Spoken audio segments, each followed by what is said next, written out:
Hello and welcome back, and that is right. Today we want to return to the subject of the PlayStation 5 and SSD storage upgrades, and in today's video we're going to be bench testing this bad boy right here. This is the 8TB upgrade for this system. It's from the company Addlink. We talked about them in the previous videos here on the channel when we've talked about PS5 storage, and it's got to be said that right now in terms of SSDs for your PS5 there are very few bigger than this. Indeed, there's only about 6, maybe 7 other 8TB drives in the market that give you the right amount of performance for this system, and in this video we're going to talk about why that is, what you need to be looking for in an 8TB upgrade, and of course getting this drive in that system with the latest PlayStation 5 updated firmware, which by the way is super important, and we're going to go through just how well this drive does. But a quick disclaimer straight off the bat, this video is going to feature the benchmarks, it is going to feature the loading comparisons with the internal SSD, but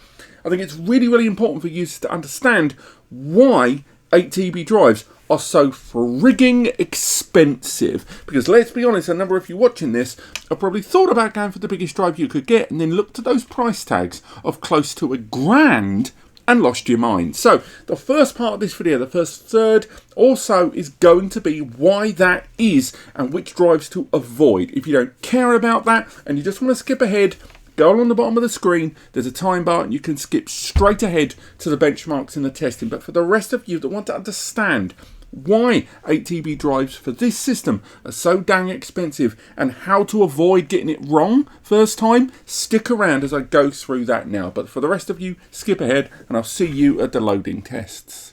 So straight away off the bat, 8TB of storage in this incredibly compact fashion, seriously, it's going to cost you. With the Addlink, the one that we're going to be utilising today, the A95, that retails with tax at 824 quid. Now, even if you knock away that 20% tax, you're still looking at a drive that's about 699 nicker. Now, that may seem like a lot for 8TB of storage, but when you look at the other alternative drives in the market, you will soon find that out there, it's seemingly the going rate. That is what an 8TB drive kind of knocks around for when you go to some of the other brands out there. Now, why is that? Well, before we get on to that, we've really got to talk about the sale and demand aspect, because the PlayStation 5, as many of you may know, this hunky chunky bit of kit, although it's incredibly large, only arrives with 825 gigabytes of space to play with. But even then, that gets diminished even further, because on top of that, a further amount of space, 157 gig at launch, was used for the operating system. And once you minus that, and remember that operating system has seen consistent updates over the years since the PS5 arrived, results in, at least at launch, 667 gigabytes of space, which is almost certainly reduced. Now, if you were looking at buying games these days, modern games, particularly some of the big hitters of 2023, have really pushed the boat in terms of capacity.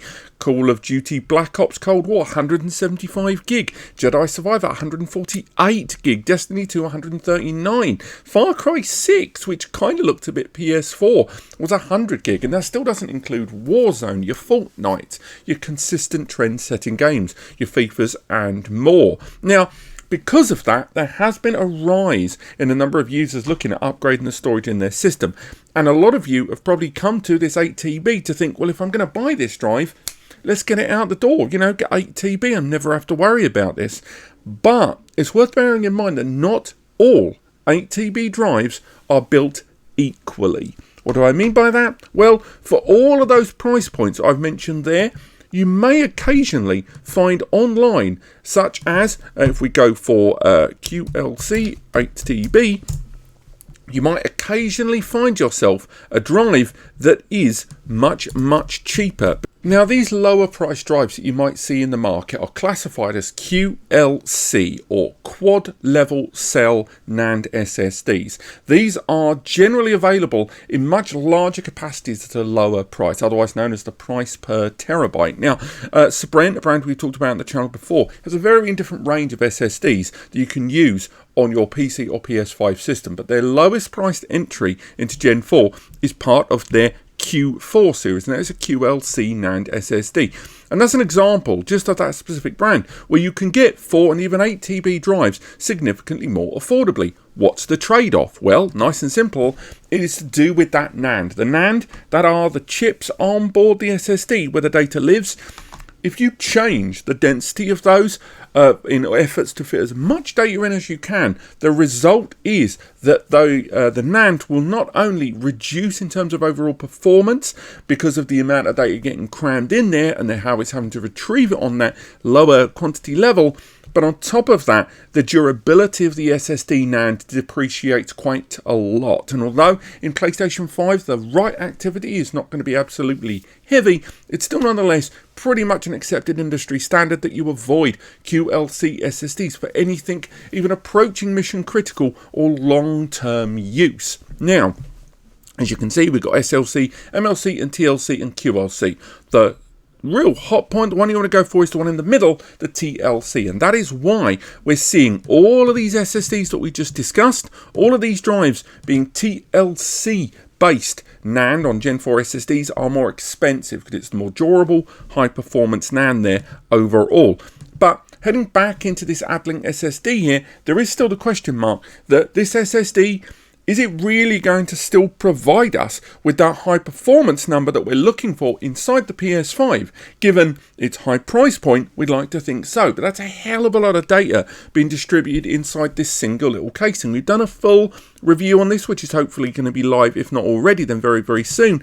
But underneath that heatsink, as you can see here, we've got 1, 2, 3, 4 large blocks of NAND, and on the other side, 1, 2, 3, 4 more. There are 8 blocks of NAND with 1 terabyte on each, alongside a couple of nuggets there of DRAM. That is effectively the memory that helps keep things moving. So there are a lot of cells on this double-sided chip. So the other thing we have to keep in mind, of course, is temperatures. I'm not going to put temperature test in this video yet. That's going to be in a follow-up. But still, nonetheless, this is an SSD that's probably going to get quite warm during heavy write activity there, simply because there's just so many NAND that are going to be working. Now, NAND, it's okay if the little storage chips get warm. However, this chip here, known as the controller that fires on the 18, we don't want that to get too warm. If it gets too warm, exceeding that in about 70 degrees, it can lower the performance. It can throttle itself in order to maintain the drive. Now, in the past, we've talked about heat sinks. We've talked about big chunky ones, like the one there from Sir Brent. We've talked about heat pipes that run around the system. And of course, we've talked about dedicated PS5 SSD heat sinks there.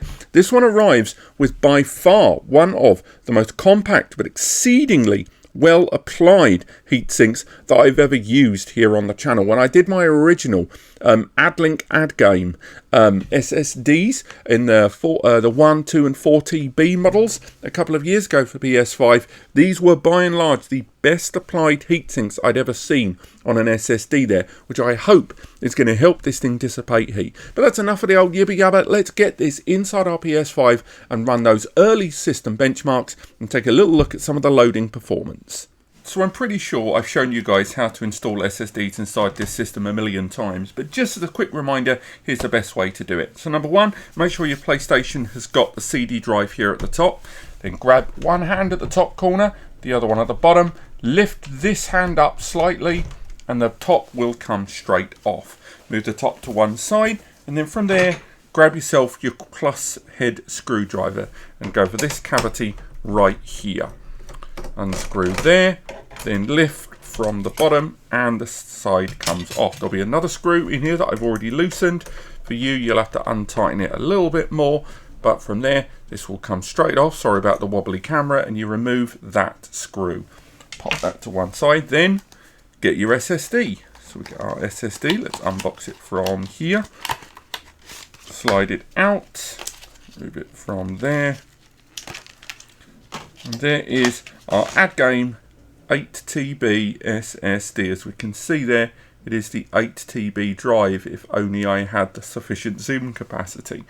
Take the drive, make sure it's with the brand name there at the top, and slide it in to the cavity, and just make sure you feel that click as the drive goes in. It should slide immediately into that available cavity, and you'll know that it's right because the alignment of that circle will be exactly over the screw. Now get that screw that you removed earlier on, place it inside there and start attaching that screw straight in. It's as straightforward as that. Now, as mentioned earlier on, there are other heat sinks in the market. The Addlink A95, regardless of the capacity you go for, will arrive with this heatsink on board, and it fits within this cavity, so you can take the lid, pop that there, and as you can see, the lid goes on flush. However, there are other heatsink options in the market, such as the Spiderman one that we talked about before, or slightly more aggressive ones, like the Eno heat pipe that we talked about previously. But all that said, the Addlink heatsink, as we've talked about in previous reviews, is exceptionally well applied and covers all of the necessary components. So with this drive, this heatsink will be more than enough to dissipate the heat that those 8 TB of storage NAND are going to dissipate. So go ahead, screw that back in there at the top, put your screwdriver to one side, grab your casing once again, place it ever so slightly lower than the top of the case until you can feel the little hooks at the bottom hook into the holes on the inside of the casing. Place your hands where they were before and push up like so. There you go, it clicks in, and just like that, our 8 TB is ready to go. So why don't we go ahead, get our power connected and get this booted up for the first time. Okay, so now we're booting up our PlayStation 5 with the Addlink 8 TB SSD inside, ready to rock. We're going to be doing 3 initial benchmarks back to back using the PlayStation 5's own benchmarking introduction. So we're going to go ahead and format. The reason we're doing it 3 times will be explained in just a moment, but for now, let's crack on. So as you can see, it's going to run that original format there. It just transfers a little bit of data to and from the drive, and as you can see, we've got a rate in there of just over 6,000 megabytes per second. That's a fraction lower than I would have liked to have seen. It's still a pretty darn good number, but 6,000 is just a fraction lower than I've liked. So what we're going to do is just go straight into the system and redo that benchmark. Now, why do we do these benchmarks 3 times? The reason we reformat and redo this test 2 more times is quite simple. Benchmarks that are performed on a PC or a PS5 are susceptible to the occasional difference during the transfer of data, the system booting up, the NAND inside the SSD not quite being at the right temperature and therefore giving just slightly differing results. There's so many different reasons why. So what we do is we redo the same benchmark 3 times to get ourselves something of an average. So we're going to move on to our second benchmark here, going into the system, and as soon as it appears there on screen, we're going to get the controller turned back on and run ourselves a second format of the Addlink A95 8TB SSD in the PS5. And as you can see, this time we're seeing a higher benchmark, 6,128 megabytes per second. Now, this doesn't guarantee that the next benchmark we're going to see is going to be higher by any regard, but it does allow us to perform multiple tests on a drive, which, you know, much like a lot of things these days, sometimes can need just a little bit of warming up there. So we're going to go in and we're going to do 1/3 and final format of that drive, which again, I'm just going to skip forward onto the system itself, doing the reboot there so you don't have to wait around till it's format. And onto our 3rd and final format here, making our way back in. I've already clicked the controller button.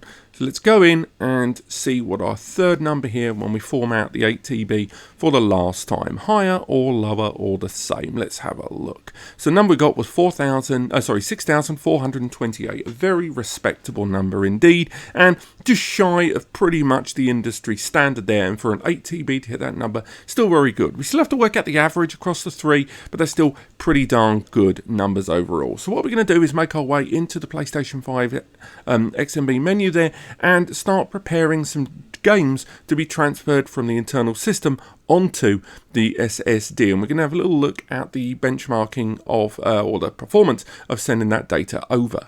So making our way into the settings here, we're just going to have a quick look in the storage manager, go into the console storage here and start transferring some of these games over. Now, originally I was considering including Mortal Kombat 1 in our range of tests. However, Mortal Kombat 1 is disk-based on this system, and I thought that might undermine some of the results. So we're going to rely on the same games that we used in some recent tests with the Samsung 990 Pro. They are going to be they're going to be Saints Row, Far Cry 6, Spider-Man Miles Morales, Doom Eternal, And finally, there at the top, Elden Ring. We're going to select those games. Again, we're transferring over 344 gigabytes of storage there. So let's go ahead and start moving those onto that M2 NVMe storage drive there. Now, this isn't going to take a vast amount of time. As you can see there, it's going to take 3 minutes. But it's worth highlighting a few things that I mentioned in other videos, but I'm going to take this opportunity to talk through. And that is to do with the way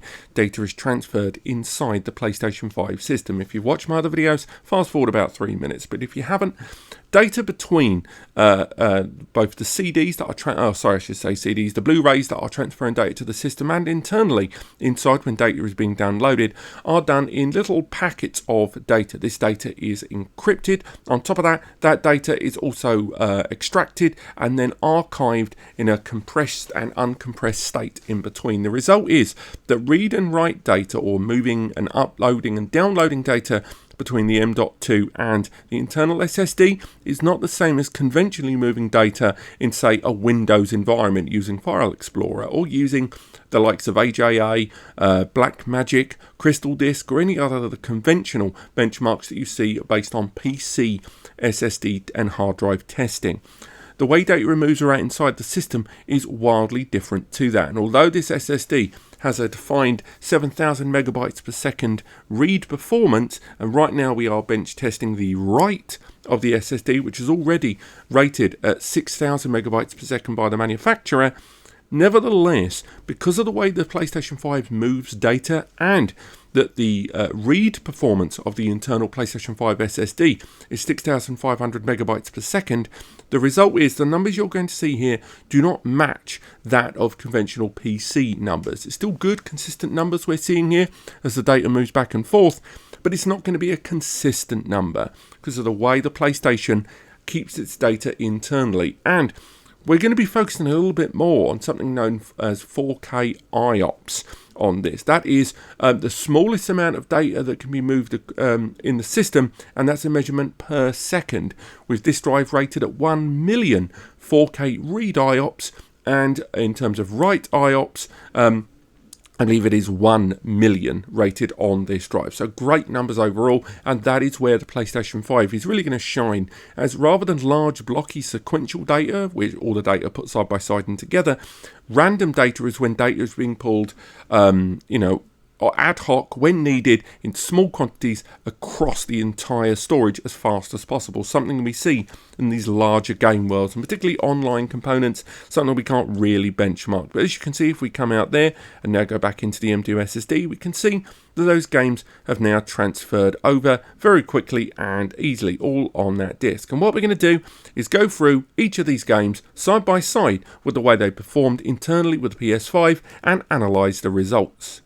Okay, so our first game is Elden Ring. Once again, we're going to be comparing the internal PS5 loading times versus that of this 8TB SSD. And I can tell you right now, I will be staggered to see any difference between them. The performance numbers on the 8TB are still pretty darn good, and even if the kind of large amount of NAND to read from might have been a hurdle for larger capacity hard drives, in SSD that really isn't a barrier.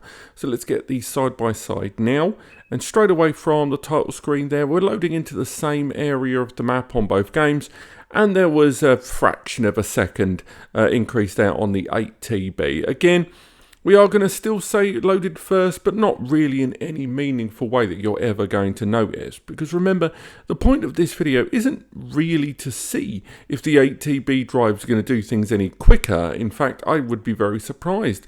Barring any kind of multiple NAND being read from at the same time, there isn't any meaningful reason why it would be significantly faster. No, I just want to know that the 8TB drive can be as fast as that of the internal storage drive, which again has a fraction of the same level of storage by comparison. With this having 8TB drive, this is, double digits of data size improvement on the 8TB drive from Addlink versus that of the internal drive. But for now, let's do another test here using Elden Ring. This is a quick world load from another to a new area of the map, both of them loading in. And again, a fraction of performance difference there on the 8TB by comparison. They're both loading in the game fine. I'm seeing no graphical issues, no drop in frame rate, no kind of low render swap out issues here. Both of them are running absolutely perfectly fine there at top speed, and the loading for both of them largely identical, so not really anything to be concerned with. Now, this is the only game we're going to be looking at for two different loading sections. The other games that we're going to be looking at are all pretty much world load directly from the title screen, each of them, but I included Elden Ring because it actually has quite a lot of smaller data. Lots of kind of PC diggers that got the PC game kind of ripped it apart. The sheer scale of small data compared with that of large sequential was actually quite surprising. But let's move on to our next game here, moving slightly away from Elden Ring and on to Far Cry 6. Now, Far Cry 6, cross-platform game and also previous generation game, running a little better on the modern generation console, of course. And in this, we're just going to do a straightforward world load from the title screen directly into the game. This is in a later section of the game, in one of the the last sections of the game, which coincidentally is where the game also begins. And we're just doing some random running around the world kind of gameplay. So let's go to the title screen and load in. Again, slight difference there loading from the title screen of around about 1/3 of a second. Again, that's largely to do with the way the game accepts the kind of input of X at the title screen. Now, unfortunately, there's not a great deal we can do about that.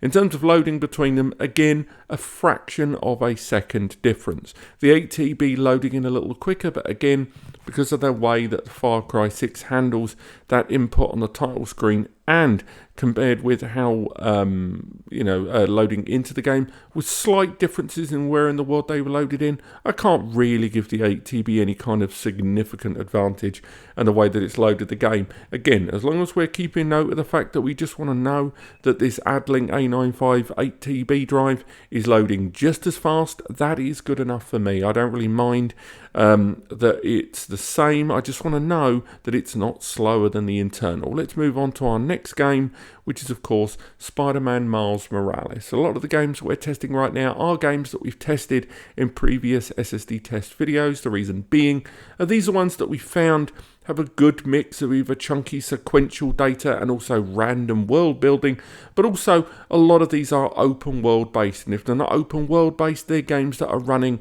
at 60 frames per second with some great texture swapping, something you'll see later on in Doom Eternal.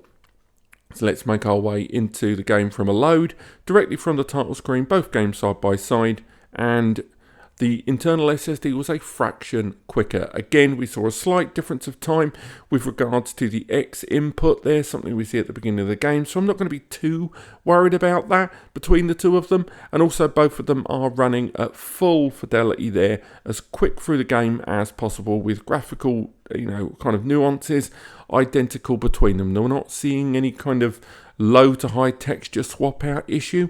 Again, anyone that watched my video with the QLC SSD from Addlink when we were doing some very brief testing with the Matrix demo, you would have known that in that footage we saw some texture swap out issues of note. But from what we're seeing here, things are still running absolutely perfectly fine, and the 8TB and the internal SSD are both running this game super fast from loading all the way through to internal gameplay. Absolutely nothing to complain about. Next, we move on to Saints Row, a kind of spring-summer 2023 released game that arguably kind of wazzed all over the reputation of the previous Saints Row games I genuinely personally liked. Still, nonetheless, this is a late release in the PlayStation 5 cycle, at least for this video, and I wanted to include it because it is an open world game with high textured assets. Surprisingly though, not as deep as Spider-Man, released a year and a half sooner. So, direct from the title screen there, slight difference in the way the X input was received. I don't think we can really critique either game for this, regardless of the outcome. As long as there's less than a second difference, I'm not going to be too concerned. I'm always alarmed at how slow this game is to load, given its time difference of release versus that of Spider-Man. And this is, an AAA title game at that. But as you can see, they both loaded in pretty quick. There's some on-screen prompts there, which unfortunately we have to skip through, which do cause something of an inconsistency between these two. But still, nonetheless, we're able to see that the 8TB drive and the internal SSD have been largely identical with how they've loaded into the game. They're both games running at a decent enough pace. You know, no drop in frame rate, and the games are running fine now. I will say, as you can see from the internal SSD footage, man, this game is buggy. I just had to include that there because it was just horrendous. And as we make our way into our final game and bid this game adieu, we make our way into Doom Eternal. This is the PS5 digitally improved release, not a remaster. And this PS5 version here benefits from quite an insane frame rate, and also just everything looking just absolutely gorgeous as far as the graphics go. Now, this is the game that I always use when I want to show low to high texture swap out, and if there's any delay, something where IOPS really do play a part. So if we load into the game now, from the title screen, both of them directly into a pre-existing save. We've even got percentage numbers there, and we can see a fraction of a second difference there in favour of the 8TB. Again, very small, not really enough to justify it as any kind of meaningful advantage, but the real thing to look for here is those glory kills, because as you go through the game and you have to, you know, get ammo and stuff like that, you have to engage very close with a lot of these characters. And in that, the game needs to swap a lot of these assets out incredibly fast between the low and high texture. Not only because you're moving around the game fast, but also because the animations of what you're doing have to move pretty darn fast too.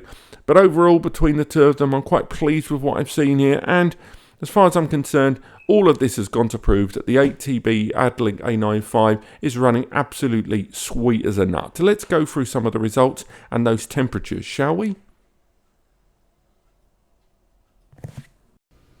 Okay, so next up we want to start moving these games back onto the internal PS5 SSD. The reason we're doing so is that means by transferring them back we get a good handle on the read speed of this internal SSD, as well as when that data gets deleted over to the internal PS5 SSD. So we can go ahead and select all 4 of the games to move them back onto the other part of the system. We can go ahead and transfer those now. Now once again, we are going to still see that issue we mentioned earlier on with regards to compaction of data being moved between 2 different storage sources using the PlayStation's unique and kind of encrypted and closed system. So don't expect anywhere near the kind of performance numbers we saw before. On top of that, although we never really had an official write performance benchmark of the internal PS5 SSD, we know that it lives somewhere between 3 and 5,000 megabytes per second, so certainly lower than the write speed of the Addlink A95 SSD. Now the spec we're seeing there on screen at 24 to 25 minutes, it would be lovely to rely on that, it really would be, but unfortunately we can't because it will be incredibly variable. I've done this test on many different SSDs over the years and transfer approximately the same 250 to 350 gigabytes of data, and the traditional drive write does wildly differ depending on the game in question, which then inevitably leads over to the kind of data packets that game contains. But the main reason I want to transfer this data over, other than to see a kind of vague benchmark we can see here on screen because of that compaction, is because after this we're going to go through the temperature results. We're going to take that SSD, mount it inside a PC and access the temperature readings thanks to an application known as Crystal Disk. And we're going to close the video on that mainly because we just want to see during the course of the last 2 to 2.5 hours of read and write activity, what temperatures did this SSD and its heatsink get to. So let's fast forward to those results.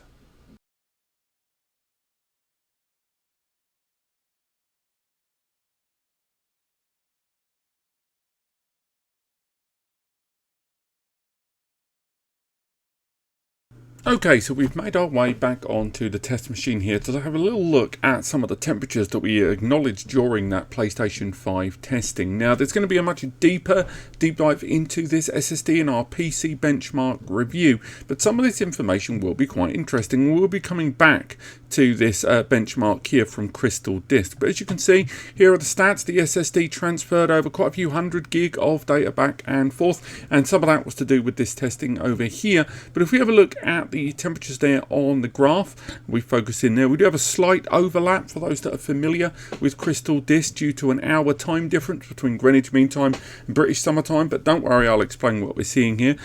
When the SSD was first booted inside the PS5, we saw an idle temperature of between 35 and 36 degrees. Now, that temperature did spike when we did our initial write to the SSD. When we did that transfer, that around 350 gig of data that was moved over from the internal storage and onto the internal SSD there, we can see it was moved over and it reached a spike of 57 degrees there. Now, the one issue we did notice during the course of this testing was that due to the distributing of the NAND around the top and bottom of that SSD, that the temperature didn't really go down a vast amount. It kind of persisted at the 51 to 49 degrees mark throughout the course of the remainder of all of those tests. Now, 50 degrees is fine. An SSD doesn't really throttle until it exceeds 70 degrees. But the issue there, as I say, was the fact that it didn't really reduce. Now, part of that is to do with the way the PlayStation 5 has its internal structure. It uses a thing called negative pressure, where it's got one set of fans pulling air in, another set of fans pushing it out through the course of this closed system. That's why the PlayStation 5 uses a closed box for the M2 SSD inside. However, with an SSD with this much NAND surrounding on top and bottom, the result is that by using that top panel and closing it in, it did actually negate some of the abilities of that heatsink we saw there to dissipate the heat very, very quickly, which is something I'm going to show you now in a demonstration here in the background. I'm just going to open up Crystal Disk here, and we're going to select the SSD, the D drive, as you can see, and we're going to go for a huge, hefty 32 gig test file. I'm going to leave that running there in the background. Now, largely ignore the numbers. Because we're using an application known as OBS to do the screen recording here, the result is that it will impact the read and write performance. So the test I'm doing right this second, we're not going to focus on the read and write numbers, because chances are they're going to suffer because of OBS that we're using.